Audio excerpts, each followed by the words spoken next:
Camera चालू आहे का रे? हो दाखव दाखव काय राहिली आता काहीच नाही दाखव.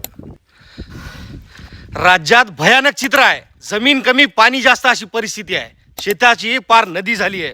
तुम्ही अनेक व्हिडिओ पाहिले असतील. काय काय वाहून गेले सोडा, तर काय शिल्लक राहील जर विचारलं ना तर काहीच नाही. नवरात्र सणाचे दिवस घरात पीठ बेसन सोड, चहाला साखर शिल्लक नाही.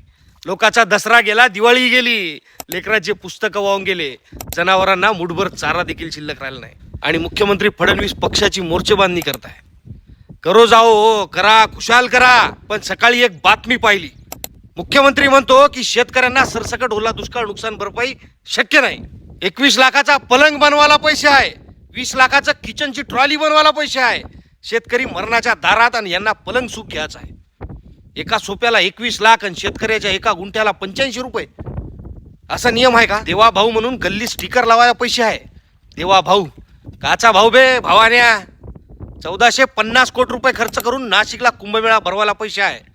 हो ना, हिंदुत्व वाचवायला कुंभमेळा गरजेचा आहे, शेतकरी थोडीच. मरू द्या बुडून. निवडणुका जिंकण्यासाठी पुऱ्या राज्याची तिजोरी रिकामी केली. 2014 मध्ये सोयाबीनला 6000 रुपये भाव होता. 2025 मध्ये 3500 रुपये भाव आहे. आणि याचे नियम 1940चे. देवा भाऊ म्हणे अबे विहीर बुजली, रानातली माती वाहून गेली आणि उपकार म्हणून 1700 रुपये मदत आली.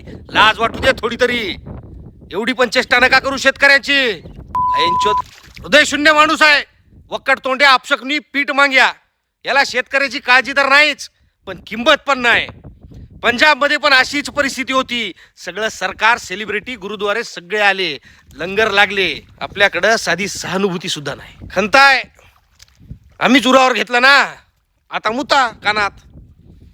असतो भाऊ फेरा असतो निसर्गाचा. नेहमीच गुवाहाटी नसते, नशिबात नेपाळही येऊ शकत असतो. ए काय